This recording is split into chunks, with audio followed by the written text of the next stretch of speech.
The moment Helen Wallace stepped off the porch and planted herself between those two boys and the barn door, Micah Lawson felt something shift inside his chest that he hadn't felt in 4 years, something terrifying and alive and absolutely unwanted. "You are not going anywhere," she said, and her voice was not loud. It did not need to be. It carried the kind of quiet authority that comes from a woman who has already survived the worst thing the world could do to her. "You are going to finish feeding those horses, mucking that stall, and stacking that wood. And you are going to do it without a single word of complaint." His older boy, Thomas, who was 11 and already building the kind of hardness that boys build when grief gets into them too young, squared his jaw and stared at her with Micah's own eyes pale gray and stubborn as granite. "You're not our mother," Thomas said. The words landed like a thrown stone. Helen did not flinch. She held Thomas's gaze for a long moment, and what Micah saw in her face was not anger. It was recognition. It was the expression of someone who has been hit by something painful and recognized the pain underneath the blow. "No," she said softly, "I am not. But I am going to tell you a story about why we feed the horses first, and why we muck the stall every single day, and why we stack the wood before supper. And if, when I am finished, you still feel the same way you feel right now, I will apologize to you personally and speak no more about chores." 7-year-old Daniel, who was small for his age and still slept with a worn piece of his mother's blue calico pressed under his pillow, looked up at her from beneath the brim of a hat 3 sizes too large for his head. "A story," he said. "A true one," Helen told him. Micah stood at the corner of the barn, a saddle blanket draped over one arm, completely still. He had hired Helen Wallace 3 weeks ago because his ranch was falling apart. His boys were falling apart, and he was barely holding his own edges together after the long, brutal winter that had taken his wife Clara and left him standing in the frozen ground of the Lawson property with 2 sons and a grief so deep it had no name yet. He had not expected this. He had not expected her at all, not the way she was. Not the way she moved through his broken household like she had a map of it she'd drawn from memory. He had certainly not expected to feel what he was feeling right now, watching her crouch down to Daniel's level in the brown dust of the yard, this woman with her dark hair pinned back and her gray eyes full of something he could not yet name. He told himself he was only watching because she was new, and he needed to assess how she handled the boys. He told himself that, and he did not entirely believe it. 3 weeks earlier, Micah Lawson had ridden into the town of Harlan Creek, Wyoming territory, in the spring of 1882 with a crumpled advertisement in his coat pocket, and a pride that had been battered down to something manageable by sheer desperation. Harlan Creek was not a large town. It had a general store run by a man named Gable who knew everyone's business before they did, a barbershop, a modest hotel above the saloon, a church whose bell rang every Sunday morning with the kind of optimism that the landscape did not always support, and a post office that doubled as the telegraph station. The surrounding territory was all rolling grassland broken up by ridgelines and the wide silver thread of Harlan Creek itself, which ran cold and fast from the mountains to the northeast. The advertisement had been placed in the Cheyenne Daily Sun by a women's employment agency operating out of Denver. It read in the plain economical language of the frontier: housekeeper and childcare, widower with 2 sons, ranch work, good wages, must be capable, references required. Apply to Lawson, Harlan Creek Post Office, Wyoming Territory. He had written it himself and he had hated every word of it, because writing it meant admitting out loud what he already knew, that he was drowning, and that his boys were drowning with him, and that Clara had been the current that kept all 3 of them afloat, and now she was gone. He had received 4 replies. One was from a woman in Laramie who wanted to know the precise acreage of his property before she'd commit to any further correspondence, which told him everything he needed to know about her priorities. One was from a widow in her 60s who mentioned, charmingly, that she had outlasted 2 previous employers and considered this a point of pride. One was from a young woman in Colorado Springs who wrote with great enthusiasm about her love of cooking and almost no mention of children, which gave Micah pause. And one was from Helen Wallace, currently of Denver, Colorado, formerly of Abilene, Kansas, who wrote 2 paragraphs in a clean, precise hand that said the following. She was 31 years old. She had experience managing households under difficult circumstances. She was good with children and better with difficult ones. She had her references enclosed, and she understood that grief was not a thing that got tidier with time, only more survivable, and that she had some personal experience with this. She did not elaborate on the personal experience. She asked no questions about the acreage. Micah had read that letter 3 times standing at Gable's counter, and then he had written back the same day. She had arrived on the stage from Cheyenne on a Tuesday afternoon in early April, and the first thing Micah noticed was that she carried only 1 bag, which suggested she knew how to travel light. The second thing he noticed was the way she looked at his boys, not with the cautious professional appraisal he'd expected, not with the slightly strained cheerfulness that strangers often put on around grieving children, but with a directness that bordered on tenderness, as if she saw them exactly as they were. Thomas had refused to speak to her. Daniel had hidden behind Micah's left leg.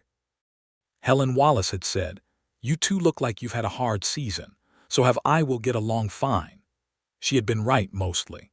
The household ran better, meals appeared, laundry was managed.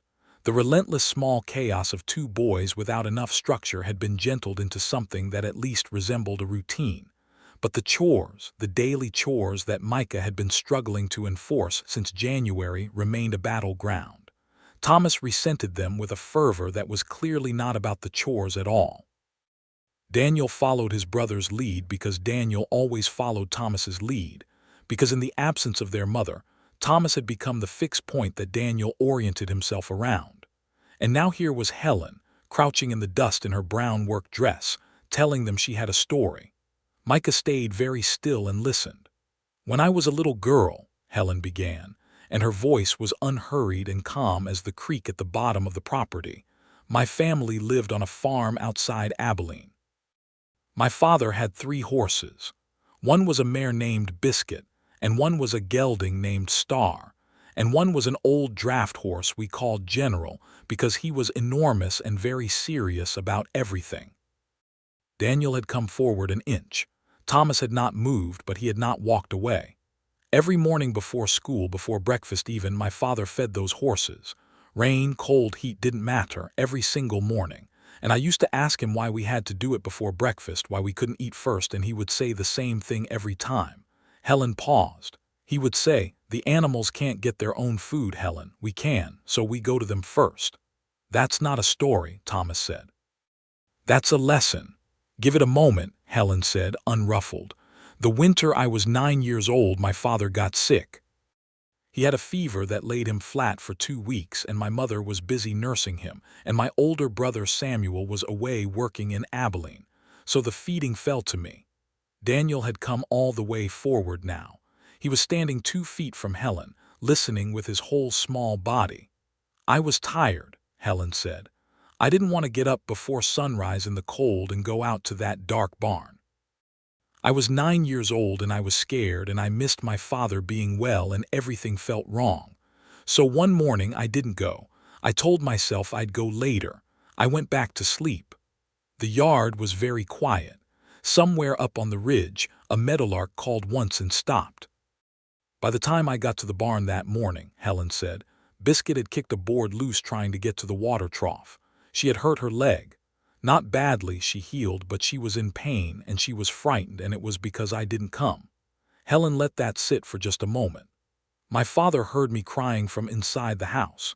He got up out of his sickbed with a fever still on him, and he came out to the barn and he helped me with Biscuit, and he never once said I told you so. He just worked beside me until the horse was calm." Micah realized he was gripping the saddle blanket very hard. "After that," Helen said, "I never missed a morning, not once." because I understood that the chores are not about the chores. They are about the things and the people that depend on you. They are about being the kind of person who shows up. She looked at Thomas steadily.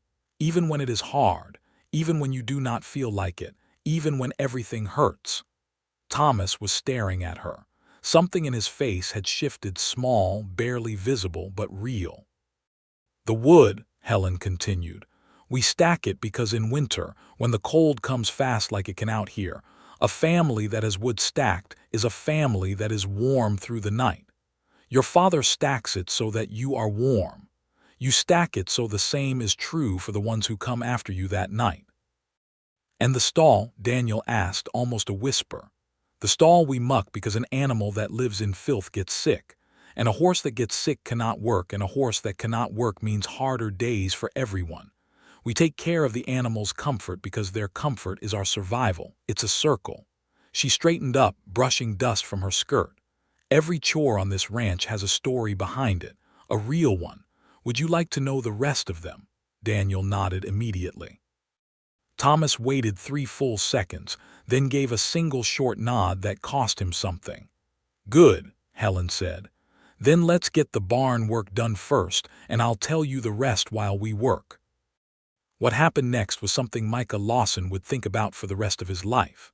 His boys, his 2 stubborn, grieving, resistant boys who had complained about every single chore since January, walked into that barn beside Helen Wallace without a word of argument. And Micah heard, drifting out through the open barn door, the low sound of her voice and the occasional question from Daniel, and once, quietly, a question from Thomas. He stood in the yard for a long time after they had gone in. The feeling in his chest did not go away. That evening at supper, the table felt different. Not because anything dramatic had happened. There was no sudden warmth, no transformation, no miracle. It was subtler than that. Thomas passed the bread without being asked. Daniel ate without climbing off his chair twice.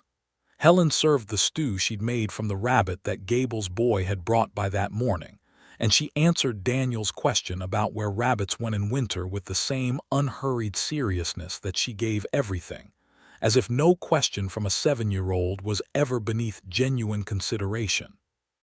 Micah watched her across the table and thought, for the first time in 4 years, that the house felt inhabited in a way it hadn't since Clara. He pushed that thought away hard, because it felt like a betrayal. Clara Lawson had been 28 years old when the fever took her in January. She had been Micah's wife for 9 years, his partner in everything that the ranch required and in everything that life required, and she had been, in the most fundamental sense, the person he had organized himself around. Her death had not just broken his heart. It had taken away the architecture of his daily existence. And now here was this woman at his table, and the fact that her presence made the table feel inhabited again felt treacherous in a way he could not fully articulate. After supper the boys went to bed, Daniel almost cheerfully, Thomas with his usual self-contained silence, and Micah found himself at the kitchen table across from Helen, both of them with cups of coffee that Gable's store had managed to acquire from a trader out of Cheyenne. It was good coffee. Micah drank it and stared at the tabletop. Thank you, he said finally, for what you did today, with the boys. I didn't do anything remarkable, Helen said. I just told them the truth about why things matter. Thomas hasn't done a single chore without argument since January. Helen wrapped both hands around her coffee cup. He's been carrying something he doesn't have language for. The argument is the language. Micah looked up at her. You sound like you've had experience with that. I told you in my letter that I had some experience with grief. She looked at him with those gray eyes that were direct without being aggressive, that had a quality of steadiness he found both comforting and unsettling. My husband died 5 years ago. His name was Robert. We had been married 3 years. The words landed quietly, not dramatically. She said them the way someone says something that has been through enough fire to be smooth on all its edges. I'm sorry, Micah said, and meant it. He was a good man. She took a sip of coffee. We had a horse, a mule, and a small farm outside Abilene. After he died, I kept the farm going for 2 years by myself. Then the drought came and the debt that followed the drought, and I sold what I could and went to Denver. She said this without self-pity, only with the plain factual tone of someone recounting a history. I've been working for a household placement agency since then. Mostly Denver families, a few Cheyenne. You're my first Wyoming ranch. Is it different? Micah asked. It was a small question, almost offhand, but he realized as he asked it that he genuinely wanted to know. Something in her expression softened slightly, though she kept her composure. It's quieter, she said. I'd forgotten how quiet the open country is at night. In Denver, there's always noise. Out here you can hear the wind all the way across the property. It takes some getting used to. She looked toward the window where the darkness beyond was a deep and solid thing lit by a quarter moon. But I find I don't mind it. Micah nodded. He found he did not want the conversation to end, which was its own kind of warning. Get some rest, he said, and stood up. The boys will be up before sunrise. They always are, she said, with something that was almost a smile, and it was the first time he had seen her smile, and he took himself to bed quickly before he could examine why that mattered to him. The weeks that followed had their own rhythm. Helen was not the kind of person who filled silences unnecessarily, which Micah appreciated more than he could say. She ran the household with a competence that was so thorough it nearly disappeared into the background. Meals were regular. The house was kept. The boys' clothing was mended. And she had, apparently, struck up some kind of transactional friendship with Gable at the general store, which meant the supply situation at the ranch was better than it had been in months. But it was the evenings that were becoming their own kind of revelation. Some evenings, when the boys were in bed and the day's work was done, Micah would find himself at the kitchen table, and Helen would appear with coffee and sometimes a book, and they would sit together in a comfortable silence that was not entirely silent, punctuated by the small sounds of the house settling, the wind moving through the grass, and occasionally a comment about something that had happened that day. Thomas was slowly, painstakingly, beginning to lower the walls around himself. Daniel had attached himself to Helen with the open-hearted simplicity of a child who had been missing something without knowing its name. One evening in mid-May, while Helen was reading at the table and Micah was going over the ranch's ledger books, which told a story he did not entirely enjoy, though the spring cattle prices had been better than last year, she looked up from her book and said without preamble, "Who was Clara?" He looked up. He wasn't surprised exactly. It was the kind of question that had been waiting in the corners of the house. "My wife," he said. "I know that. The boys have told me small things. Daniel calls her Mama still. Thomas doesn't say her name at all." Helen's voice was careful but not soft. She had a way of saying difficult things without wrapping them in excessive gentleness, which Micah was beginning to understand was a form of respect. "I only ask because I want to understand them better, not because I'm curious for myself." Micah set down his pencil. He looked at the ledger for a moment, then looked up. "She was from Ohio originally," he said. "We met in Cheyenne when I came up to sell the first big cattle drive. She was working in a milliner's shop. She could make a hat out of anything, which in Wyoming territory is a useful skill." He paused. "She was funny, very dry sense of humor. She didn't complain about ranch life, but she missed trees, real trees, the kind Ohio has. She used to say Wyoming was beautiful, but it needed more trees." Helen listened without interruption. "She was a good mother, better than I am a father probably. She had patience for things that I run out of patience for." He stopped. The ledger was blurring slightly. He blinked it clear. "She went quickly. The fever came on Tuesday and by Friday it was done. I didn't." He stopped again. "I didn't get to say enough things." "You never do," Helen said quietly, and there was something in her voice that told him she knew this from the inside. "You never feel like you said enough. That's part of what grief is." He looked at her across the table, this woman he had known for 6 weeks, and felt the peculiar sensation of being genuinely known, not fully, not yet, but in the ways that mattered right now. It was alarming. It was also, despite everything, something he did not want to pull away from. "What was Robert like?" he asked. He owed her the question back. She was quiet for a moment, looking down at her closed book. "He was kind," she said. "Genuinely kind, not as a performance, but as a disposition. He thought about other people naturally, the way some people breathe. He was not particularly practical. He was not the best farmer." The corner of her mouth moved. "He would walk 2 miles in the rain to return a tool he'd borrowed because he felt wrong keeping it a day longer than necessary. That was Robert." "Good man," Micah said. "Yes," she said simply. They sat in the quiet of the kitchen, two people with their separate griefs, and the silence between them had a different quality now, something warmer, more permeable, as if they had traded something and were each a little lighter for it. The trouble came in June, as trouble in Wyoming territory had a way of doing.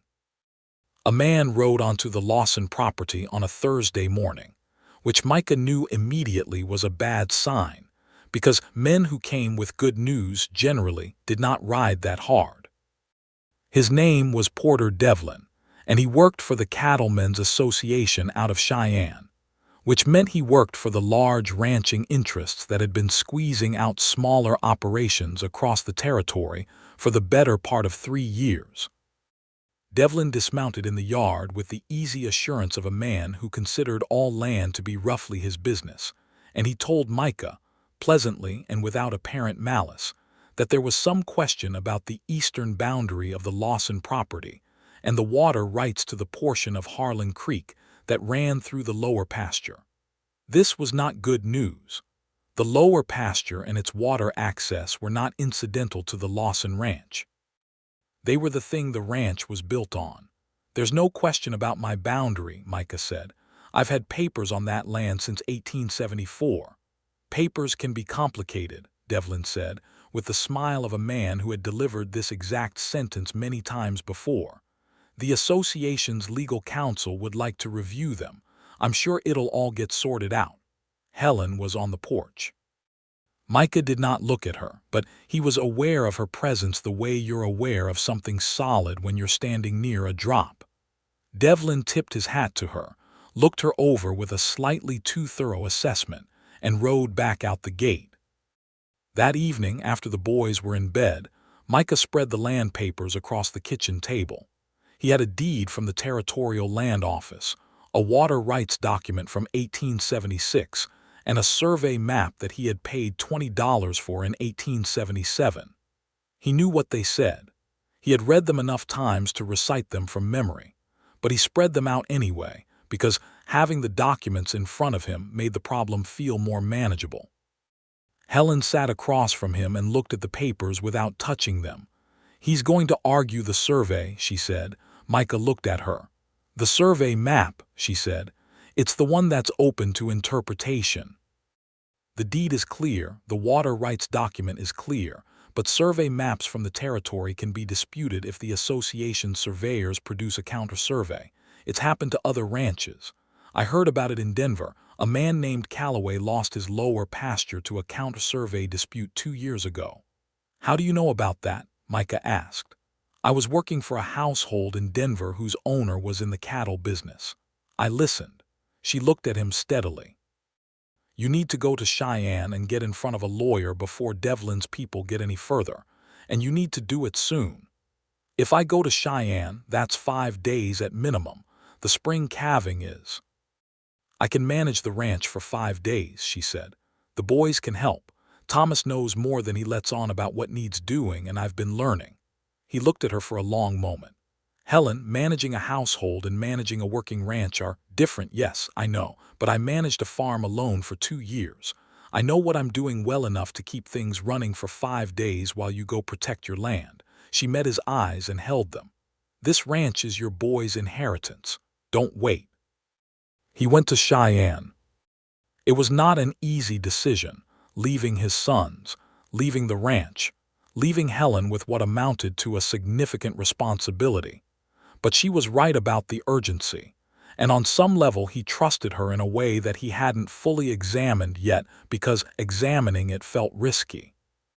The 5 days in Cheyenne were a grinding series of office visits, legal consultations, and the particular frustration of dealing with institutions that moved at their own deliberate pace, while urgency accumulated outside their windows. The lawyer he found, a man named Hartwell who came recommended by the county clerk, was competent and thorough, and told Micah exactly what Helen had predicted, that the survey map was the weak point, and that the association would likely try to use it.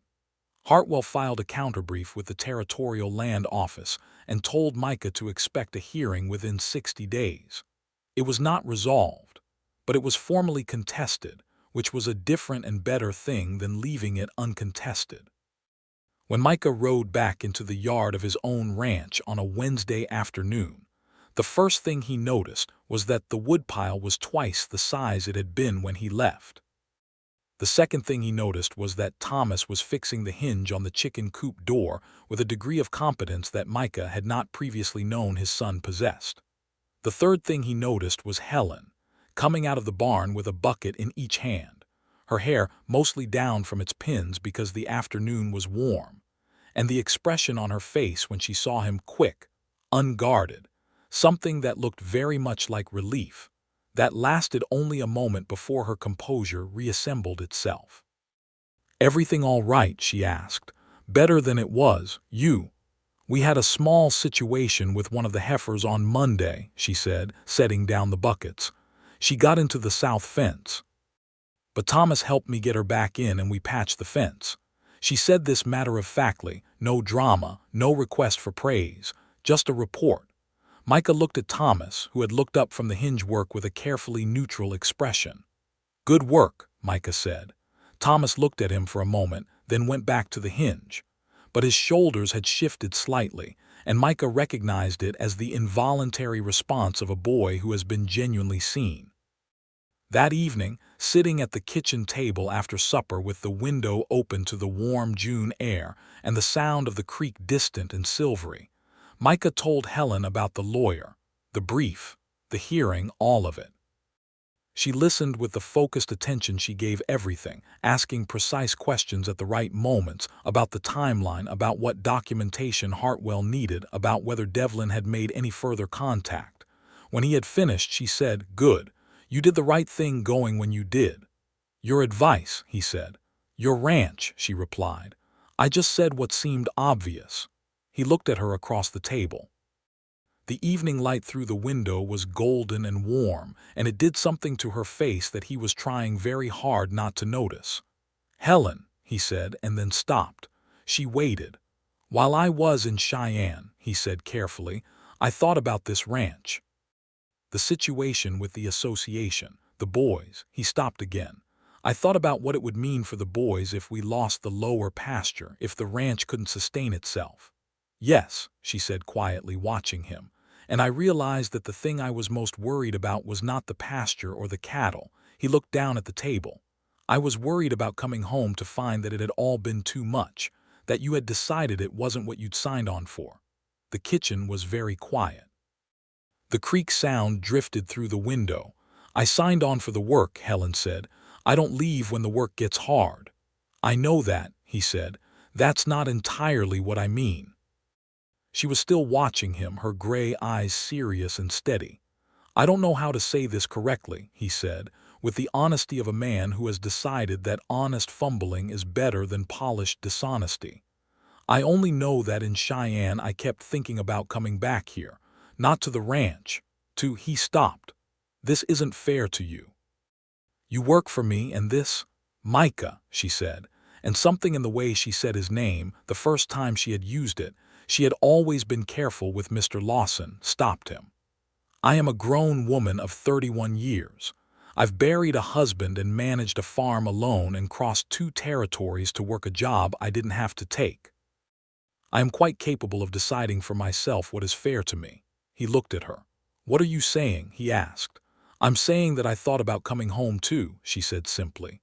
"When things were hard this week, with the heifer and the fence and Thomas not speaking and Daniel having a nightmare on Monday night that I sat up for 2 hours to calm, I kept thinking Micah will be back soon. And it helped." She looked at him with her direct, honest gaze. "I don't know what that means yet. I think we're both too careful to let it mean too much too fast, but I wanted you to know that it's not one-sided, whatever this is." Micah was quiet for a long moment. The evening light shifted. "It would be complicated," he said. "The boys, Thomas and Daniel, both matter more than anything else in this situation," she said. "I know that. I also think Thomas is already beginning to trust me in his own way in his own time. And Daniel," a small warmth moved through her expression. "Daniel brought me a rock he found by the creek yesterday and told me it was a special one and I should keep it. I have it in my apron pocket." Something cracked open in Micah's chest, something guarded and walled up that had been sealed there since January. He pressed his hands flat against the table. "Helen," he said. "Yes," she said, as if answering a question he hadn't finished asking. He reached across the table and covered her hand with his. She looked down at their hands and then up at him, and neither of them said anything for a long time, and it was not a silence that needed words. July came in hot and golden. The land rights hearing was scheduled for mid-August, and the weeks between were full of the dense summer work of a cattle ranch, checking the herd, maintaining the fences, managing the water supply from the creek in the heat, preparing for whatever the hearing might bring.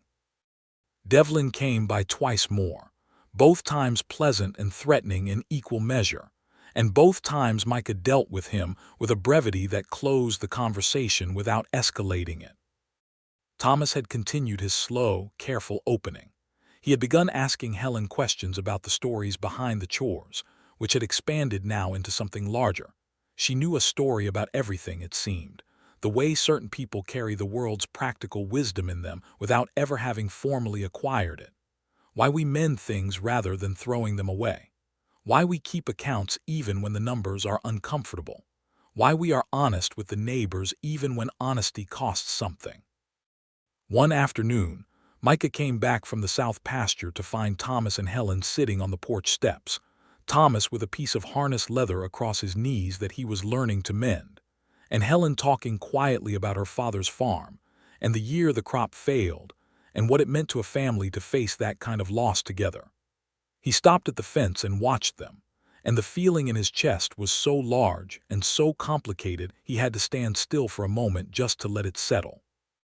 That evening, after the boys were in bed and the house was quiet, Micah sat beside Helen on the porch in the summer dark, and for the first time since he had known her, he reached over and took her hand without preface or explanation, and she let him, and they sat like that for a long while with the stars enormous above Wyoming and the creek somewhere below them and the smell of grass and heat and a summer night that was almost too fine to be real. "Tell me something you haven't told anyone else," he said. It was an unusual request. He wasn't entirely sure why he made it. She was quiet for a moment, looking up at the stars. "When Robert died," she said at last, "the first thing I felt was grief.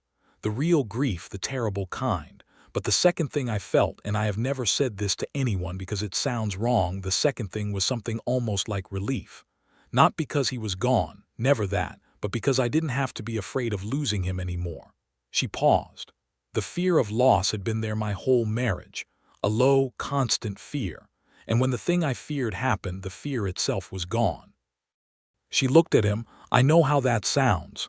"It sounds true," he said. She looked at him for a moment as if checking to see if he meant it. "Your turn," she said, he thought. "The winter Clara was sick," he said slowly. "There was one night when I thought she was getting better. She had more color and she was talking and I thought, we're through the worst of it. I went to bed feeling something close to relief. She died the next morning." He looked at the dark. "I've been trying to figure out if I should have stayed up all night, if the fact that I slept means I didn't love her enough." "No," Helen said with a quiet firmness. "It means you are human and hope is in you. That is not a failure."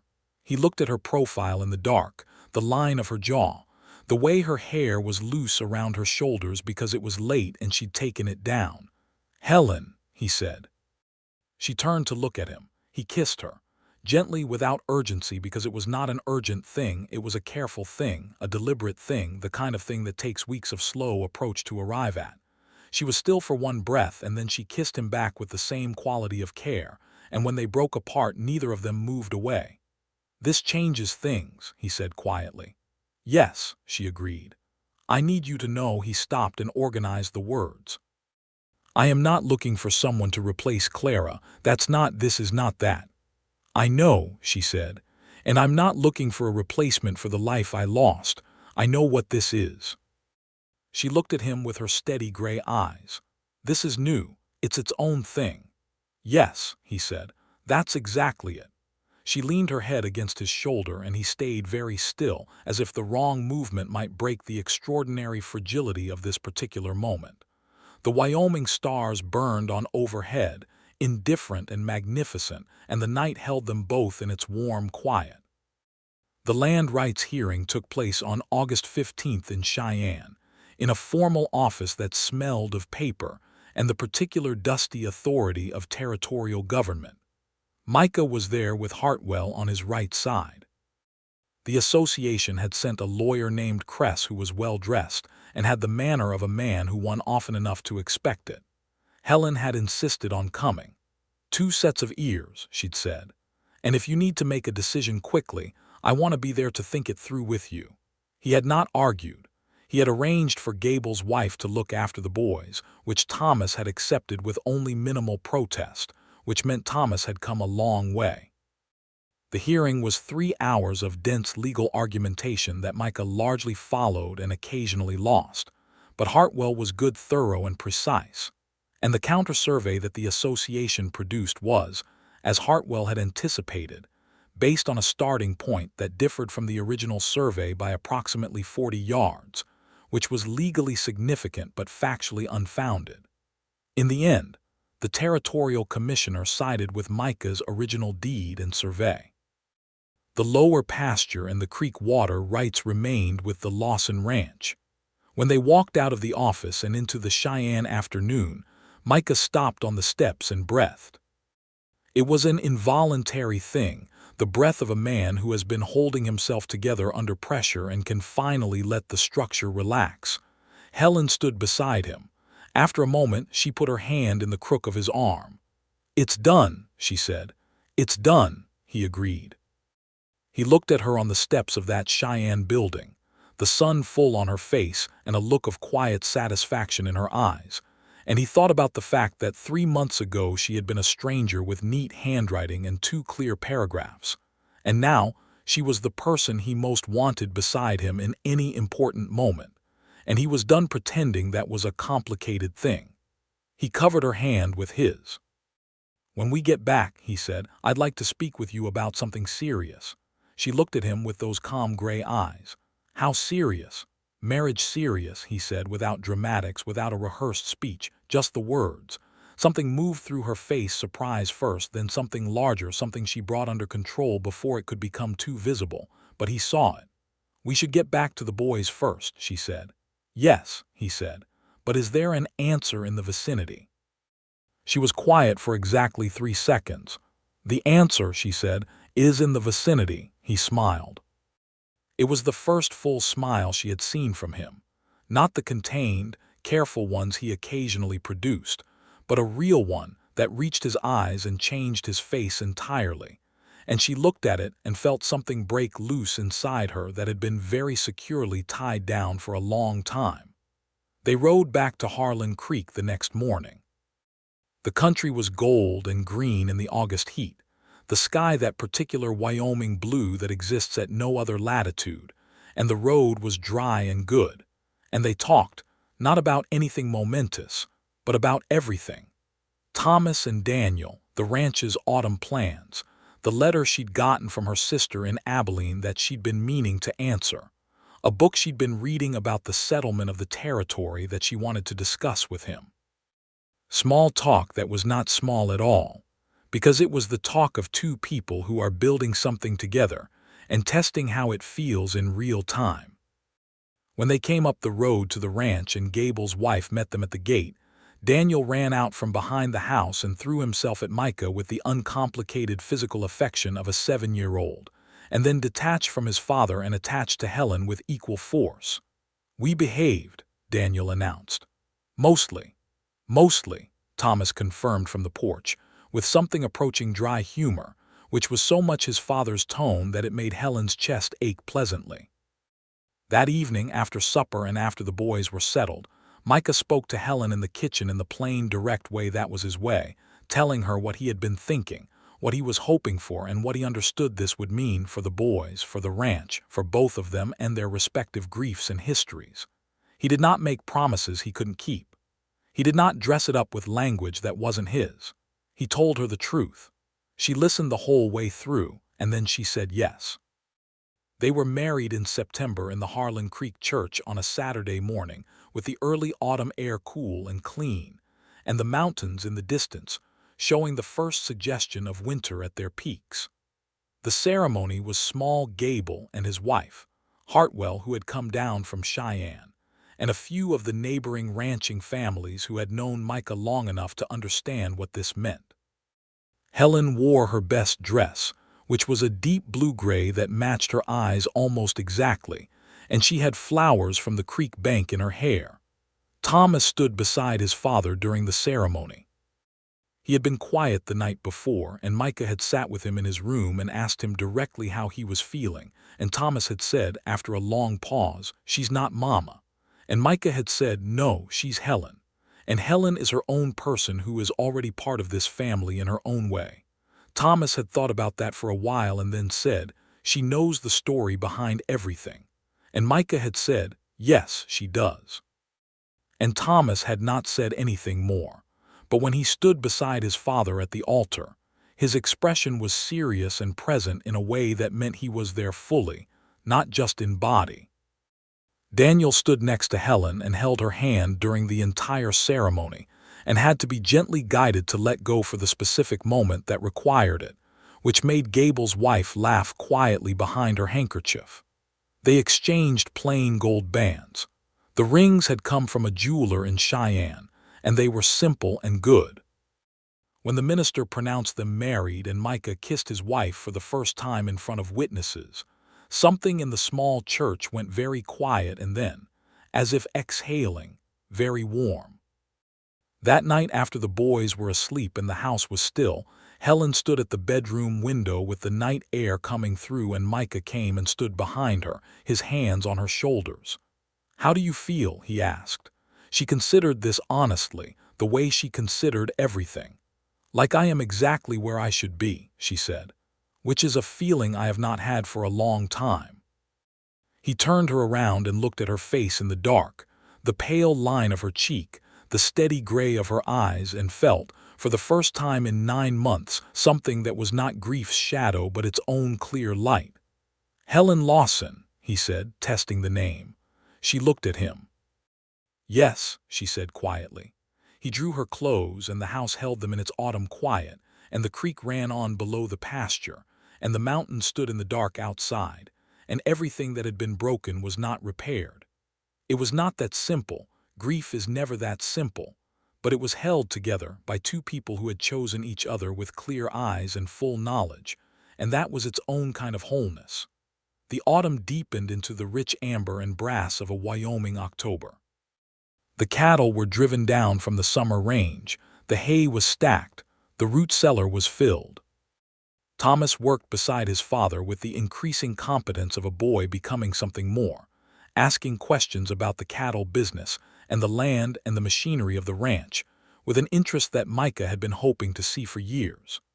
Daniel followed Helen through her days like a small, devoted satellite, absorbing her stories and her practical wisdom, and occasionally presenting her with rocks, leaves, and once an entire bird's nest that he had found intact on the ground after a windstorm.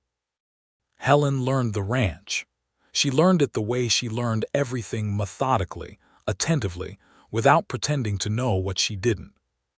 She asked Micah questions about the cattle, about the soil, about the patterns of weather and water and winter that ruled this particular piece of land. And he answered her as he would answer a partner, completely and without condescension, because she was a partner, and had been one even before they'd made it official. On an evening in October, Thomas came in from the barn and sat down at the kitchen table across from Helen, who was mending a shirt of Micah's by the lamplight. He sat without invitation and watched her for a moment. "What's the story behind mending?" he asked. It was almost a challenge, but it was not quite. Helen looked up at him with a warmth that was genuine but not excessive, because she understood Thomas well enough by now to know that excessive feeling made him contract.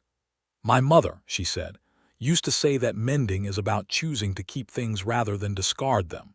That when something breaks or wears through, the first question is always, can this be fixed? Because the things we take the time to mend, we keep. And keeping things is how we stay connected to where we came from." She held up the shirt, looking at the tear at the shoulder seam. "Your father has worn this shirt for years. It has years more of good use in it, so we mend it." Thomas looked at the shirt. "He wore it the day we brought Biscuit, I mean the cow, the one Daniel named Biscuit, when we brought her home as a calf." Helen looked at him. It was the most unprompted personal information he had ever offered. "Tell me about that," she said, and set the shirt in her lap to listen. Thomas told her, haltingly at first, then with more ease, about the spring 2 years ago when his father had come home with a calf tied across the saddle, and how his mother had laughed at the sight of it, and how they'd named it Biscuit because Daniel was going through a phase of naming everything after food. The memory of his mother in it laughing, surprised, alive, was something Thomas had not shared before, and sharing it seemed to cost him something and also, unmistakably, relieve him of something. When he was done, Helen said simply, "She sounds like she was a wonderful person." "She was," Thomas said. And then, with an effort that Micah, watching from the doorway, would later tell Helen he considered one of the bravest things he had ever seen his son do, Thomas added, "I'm glad you're here too." Helen nodded once seriously, not making more of it than it was. "Thank you, Thomas," she said. "That means a great deal to me." Thomas got up and went to bed. Micah came in from the doorway and sat down across from his wife, and she looked at him with a smile that was soft and private and entirely hers. "He's going to be all right," she said. "Yes," Micah said. "He is." Winter came, as Wyoming winters did, with a sudden authoritative cold that moved in from the north on a November night and didn't give any ground until March. But this winter was different from the last one.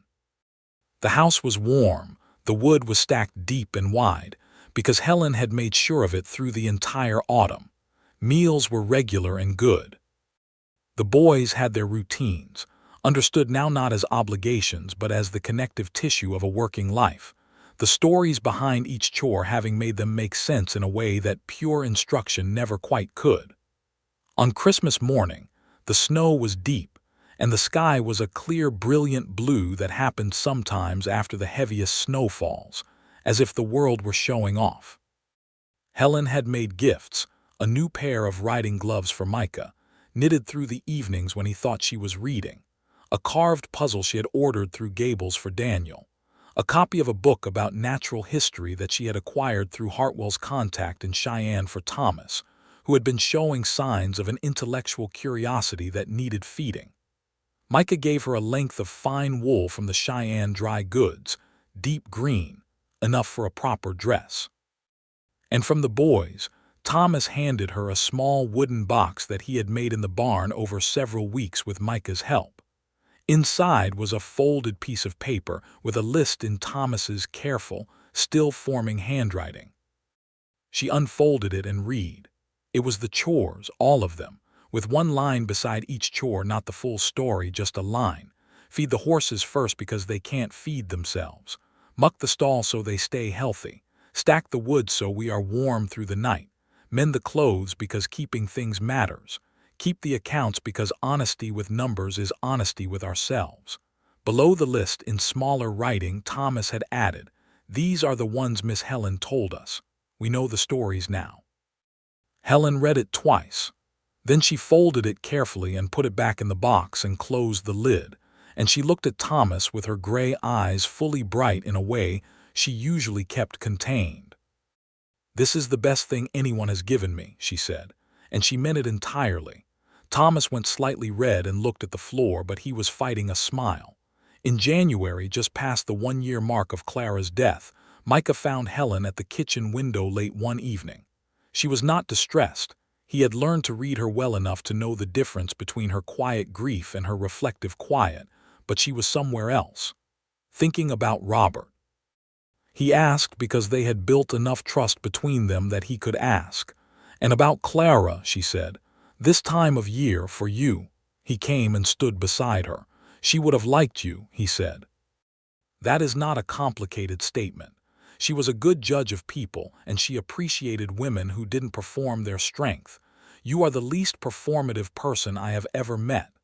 Helen turned to look at him. Robert would have liked you too, she said. He liked men who were decent without making it their whole personality.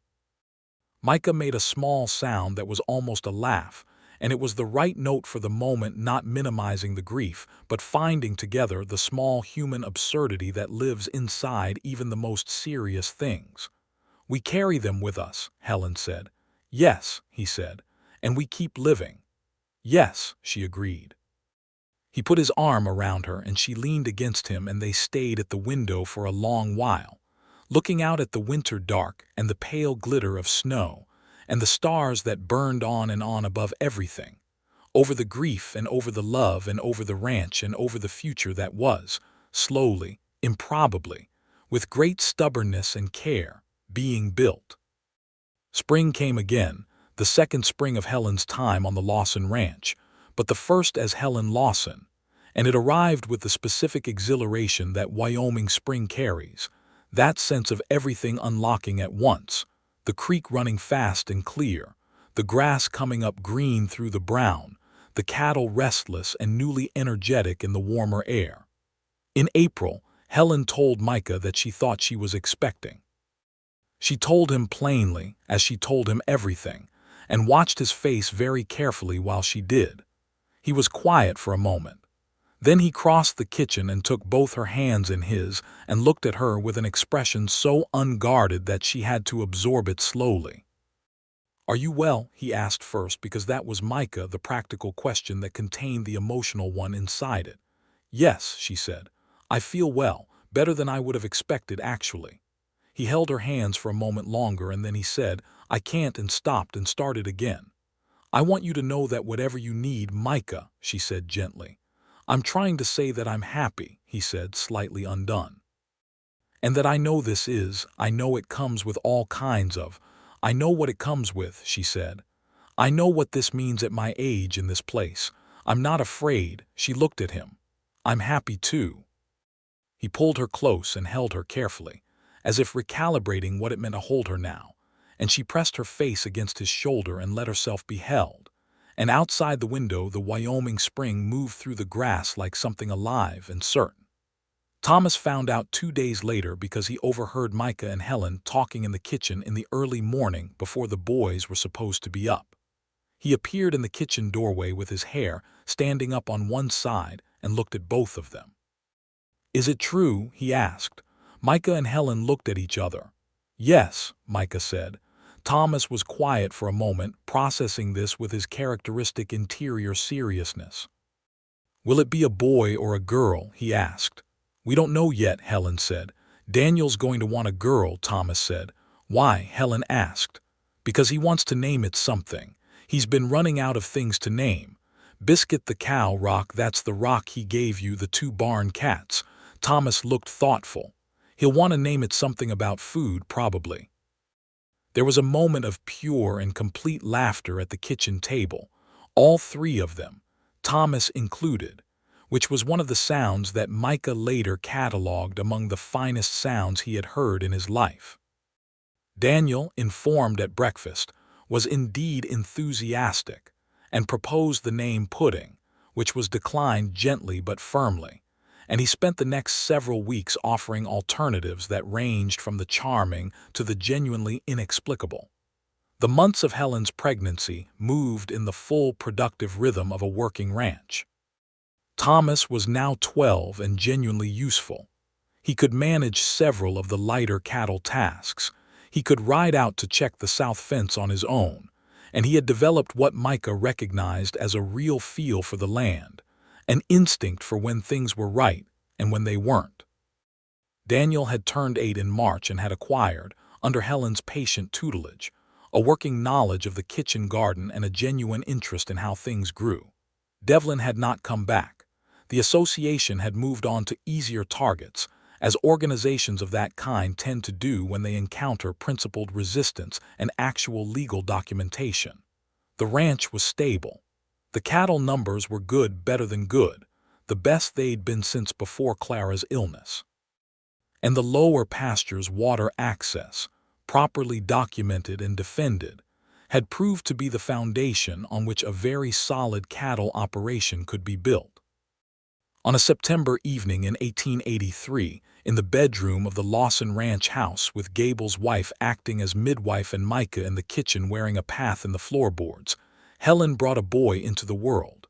He was solid and loudly healthy and had, when Micah was finally permitted into the room and held him for the first time, a quantity of dark hair that was entirely his mother's. "What do you want to call him?" Helen asked, exhausted and radiant in the way that women are after labor, not a performance, but something real that comes from the interior. Micah held his son and thought. "James," he said, "if you're willing, after your father." Helen was quiet for a moment, and her eyes went bright. "Yes," she said, "James." James Wallace Lawson came home to a household that received him with varying degrees of noise and enthusiasm. Daniel was immediately and completely devoted and had to be gently prevented from holding the baby at every opportunity. Thomas was quieter but no less present. He stood in the doorway of the bedroom when Micah brought James in for the first time and looked at his new brother with an expression that moved through several things before settling on something very close to wonder. "He's very small," Thomas said. "You were small too," Micah told him. Thomas considered this as new information. The winter of 1883 was the warmest they'd had in 3 years, which felt like a gift. James slept and grew and became, by Christmas, a person of distinct personality, loud when he wanted something, serene when he was satisfied, and deeply interested in faces. He would hold a stare for an extraordinary length of time, studying whoever held him with the focused intensity of someone compiling information. "He looks at everything like he's trying to understand it," Daniel said one evening.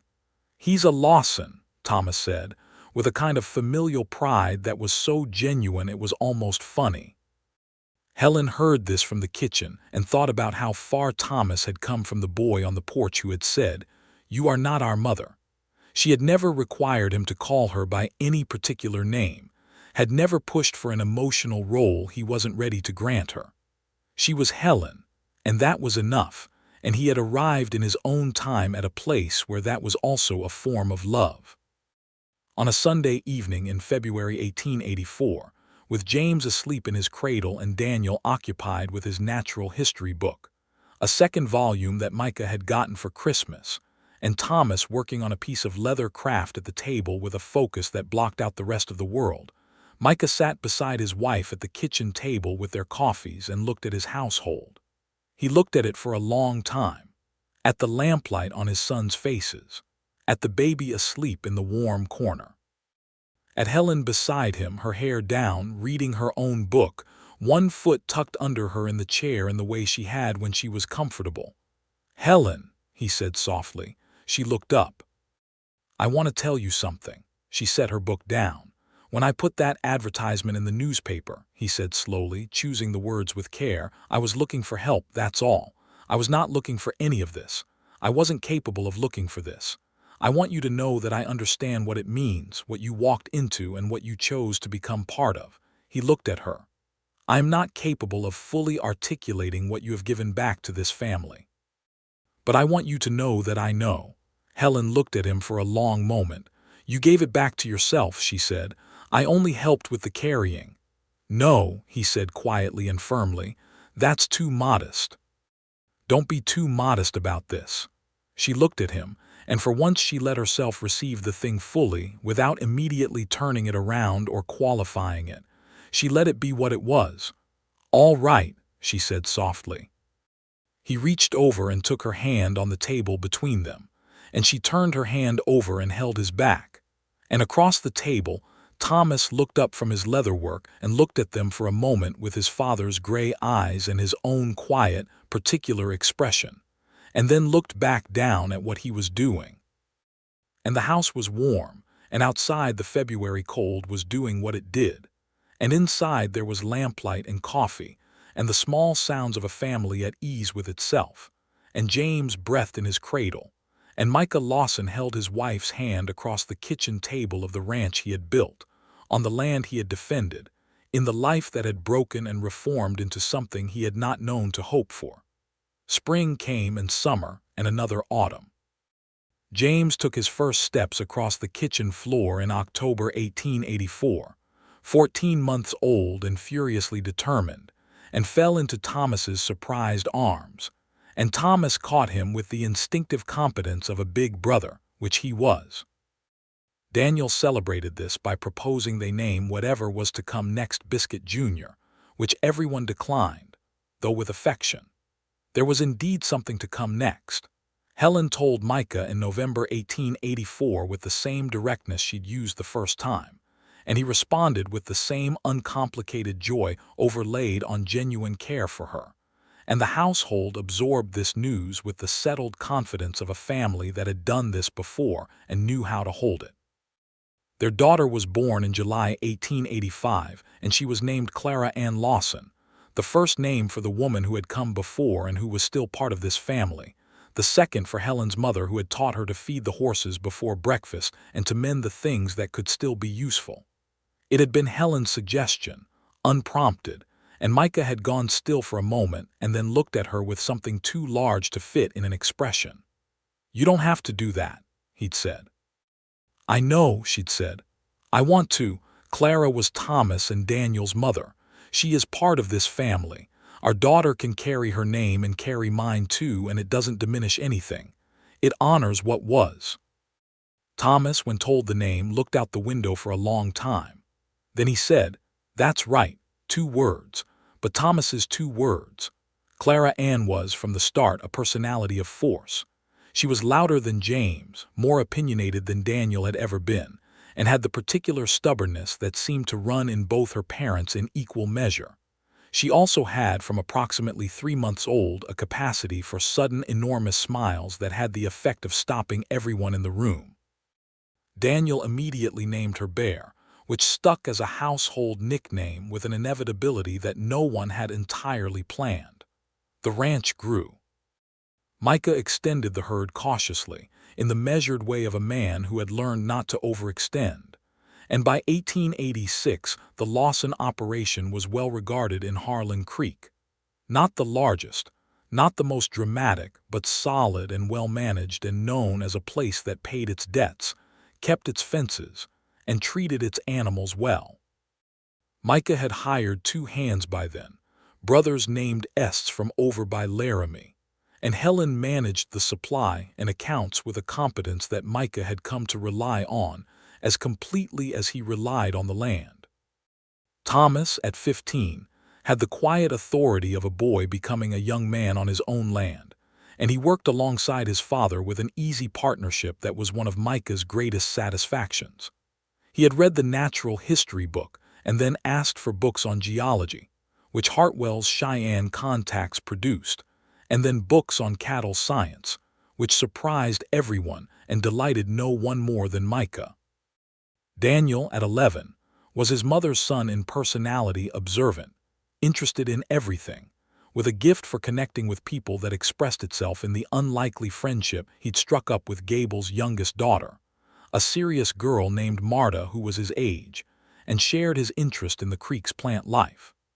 They spent several Saturday afternoons over the summer cataloging creek plants with a gravity that Micah found almost comically earnest.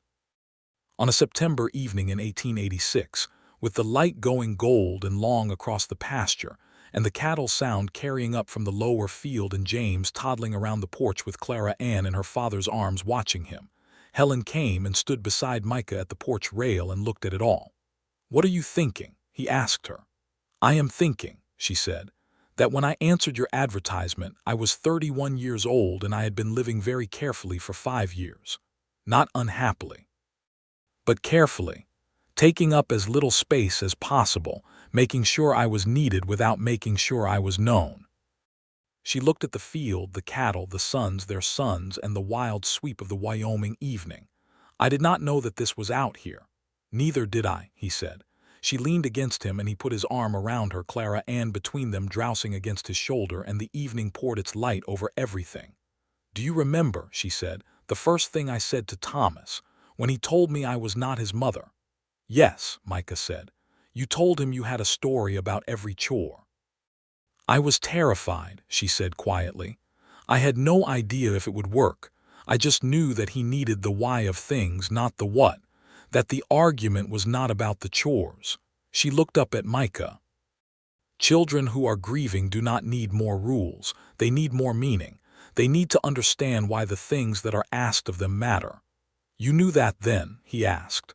I'd learned it, she said. The hard way, by being a child who was grieving once and by spending some years figuring out what had helped and what hadn't. He looked at her profile in the evening light, older now than the woman who had stepped off the Cheyenne stage in April 1882, marked by 5 Wyoming years and 2 pregnancies, and the long work of a life fully inhabited. Beautiful in a way that deepened rather than diminished. You are remarkable, he said simply. She looked at him with her gray eyes and the small private smile.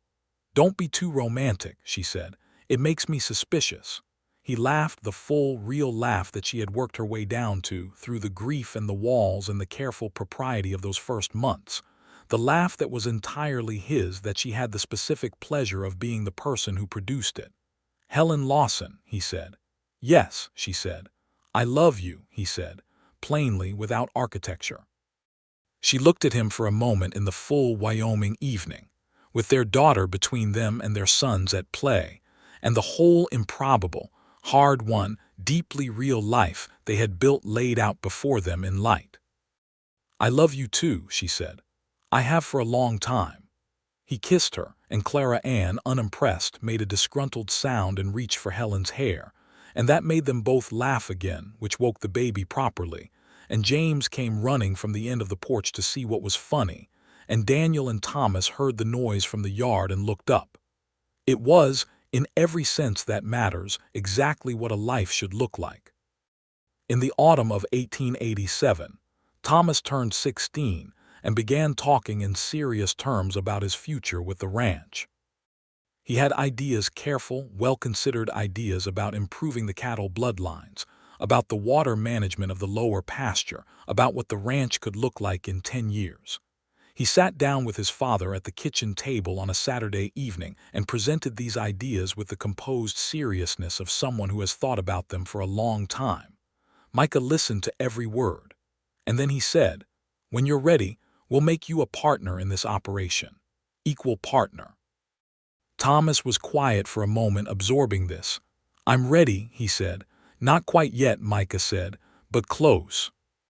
Helen, who had been in the kitchen and was, as she often was when the important conversations happened, nearby enough to hear, thought about a boy on a porch saying, "You are not my mother," and the distance between that boy and this young man, serious and purposeful, son of the land, son of grief transformed, and felt a gladness so deep it didn't need expression. The years settled into themselves with the particular confidence of a life that has found its form. Daniel, at 14, was clearly bound for something beyond the ranch. He had a mind that reached in all directions, and Micah and Helen began talking to Hartwell in Cheyenne about what education might look like for him, what was available in the territory and beyond it. Daniel himself was equivocal, because he loved the ranch and loved his family and was not sure he could sustain leaving, but Helen sat with him one afternoon and told him that leaving to learn was not the same as leaving to be gone, that you carry your home in you and come back to it changed but not separated from it. She told him this the way she told everything, as if it were a true story she already knew the end of. James, by the time he was 4, had inherited his mother's way of sitting still and watching. He watched everything and asked questions about everything, and had a quality of focused attention that occasionally made adults forget who he was, as if they were talking to someone older. He was Micah's shadow in the mornings, and Helen's in the afternoons, and everyone's shadow when there was something new to observe. Clara Ann had fully earned her nickname. She was 3 years old and a bear in every good sense, loud, determined, warm, physically inclined, and entirely certain of her place in the world. She had her grandmother's name, and her mother's eyes, and her father's stubbornness, and Daniel's gift for charming people, which was a genuinely alarming combination that promised a very interesting future. On the occasion of Micah and Helen's 5th wedding anniversary in September 1888, Thomas organized a dinner that he had planned himself with Helen's private assistance. He had arranged for the Est's brothers to take the evening's ranch duties, and he had made a cake, an event of genuine culinary ambition that had involved consultation with Gable's wife and a moderate amount of smoke from the oven. And he had asked Daniel to make a card, which Daniel produced in his careful handwriting, and James had contributed a drawing of what he explained was the whole family, which was charming and abstract and deeply recognizable to everyone who knew the family. Clara Ann's contribution, organized on her behalf by Thomas, was a wreath of dried creek flowers that she had helped gather earlier in the week without knowing why, which she presented to Helen with great ceremony, and then immediately tried to wear herself. At the table that evening, with all the children settled and the cake accomplished and the autumn dark outside pressing against the windows, Micah looked at his wife across the table and thought, as he sometimes did, about the letter she had written, 2 paragraphs, clear and direct, no performance, and about all the distance between that letter and this moment. He reached across the table and touched her hand. She looked at him. 5 years, he said. 5 years, she agreed. Are you glad? He asked simply, the way he always asked the real questions. She looked at him, and at the table Thomas 17 and solid and good, Daniel 13 and reaching toward the world, James 4 and watching everything with his mother's eyes, Clara and almost 3 and entirely herself. And then she looked back at Micah. Every single day, she said. Every single morning when I get up, I am glad. He held her hand across the table, and the lamp burned, and the children were alive with conversation, and outside the Wyoming dark was enormous and clear and full of stars, and the ranch stood solid in it, the pastures and the creek and the cattle and the fences and the woodpile stacked high for winter. Every part of it built and maintained and understood, known down to its stories, its why and its because, and its this is how we take care of each other. Thomas looked at his father and Helen across the table and thought about the stories. Every chore on the ranch had one now, a story that connected the work to the life, and the life to the people, and the people to each other. He had written them down in a notebook that he kept on his shelf beside the geology books and the cattle science, and someday, when there were children of his own on this land, he would tell them. He would crouch down in the dust and say, "Every chore has a story, and I am going to tell you why, because that was what you did on this land and in this family. You told the stories. You kept the things that were worth keeping. You showed up even when it was hard, even when you did not feel like it, even when everything hurt. You showed up and you did the work and you kept the circle going." And that, in the end, was the only story that mattered, the long one, the real one, the one that was still being written every morning in the cold air before breakfast, when you went to the animals first because they could not get their own food, and you could, and so you went to them. The stars burned over Wyoming. The creek ran on.